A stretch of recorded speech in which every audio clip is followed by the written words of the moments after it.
Russian President Vladimir Putin and U.S. President Joe Biden have spoken about Russia's military buildup, but the one-hour call ended without a breakthrough.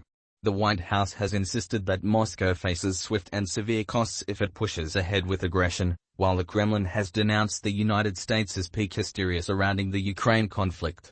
If Russia undertakes a further invasion of Ukraine, the United States together with our allies and partners will respond decisively and impose swift and severe costs on Russia, Biden told Putin, according to a White House press release. Listen to these podcast episode artwork. Play the take. Who's catching on in West Africa? Full episode. The take. What's next for Canada's COVID convoy? The take. Who's killing Mexican journalists?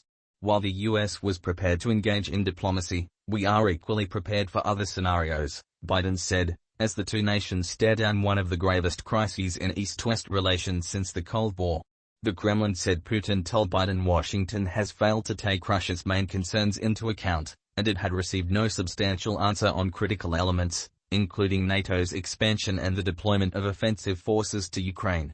Washington and its allies have warned that the Russian military, which has 100,000 troops massed near Ukraine, could invade at any moment. Putin has slammed Western claims of an imminent military threat, calling the idea provocative speculation that could lead to a conflict in the ex-Soviet country, according to a Russian readout of a call with French President Emmanuel Macron. Play video. Video duration 1 minutes 58 seconds. 1:58 Americans should leave Ukraine within 48 hours, White House warns. The frenzy of telephone diplomacy. Earlier in the day, Putin spoke to his French counterpart Emmanuel Macron as part of the frenzy of telephone diplomacy that seems to have failed to ease the tensions. Macron's office said both expressed a desire to continue dialogue but, like Washington, reported no clear progress. There's no sign of any real breakthrough, although it is significant that the two leaders are still talking, said Al Jazeera's Mike Hanna, reporting from Washington, D.C. Hanna said Biden and Macron are expected to speak later in the day. Washington and a host of European countries along with Israel cited the growing threat of a Russian invasion as they called on their citizens to leave Ukraine as soon as possible. The United Kingdom and the U.S. also pulled out most of their remaining military advisors while the U.S. Embassy ordered most of its Kyiv staff to leave. Dutch carrier KLM announced that it was suspending commercial flights to Ukraine until further notice. Russia on Saturday added to the ominous tone by pulling some of its diplomatic staff out of Ukraine. The foreign ministry in Moscow said its decision was prompted by fears of possible provocations from the Kyiv regime. Play video. Video duration 3 minutes 17 seconds. 3:17 Russia's military drills near Ukraine border. A's invasion fears. The prospect of fleeing Westerners prompted Kyiv to issue an appeal to its citizens to remain calm. Right now, the people's biggest enemy is panic, Ukrainian President Volodymyr Zelensky said on a visit to troops stationed near the Russian-annexed peninsula of Crimea. Several thousand Ukrainians braved the winter cold to march through Kyiv in a show of unity amid the growing fears of war. Panic is useless, said student Maria Shkibnko as the crowd waved Ukraine's blue and yellow flags and sang the national anthem.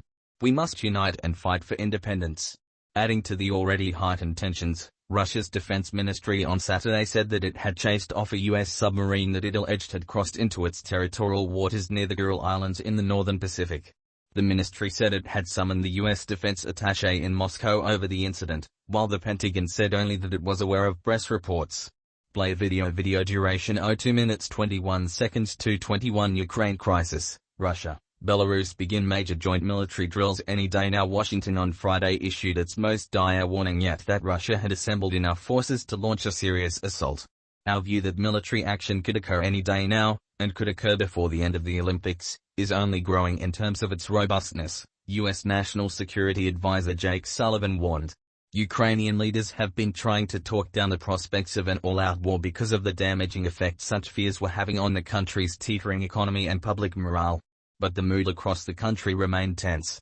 The mayor's office in Kyiv announced that it had prepared an emergency evacuation plan for the capital's 3 million residents as a precaution.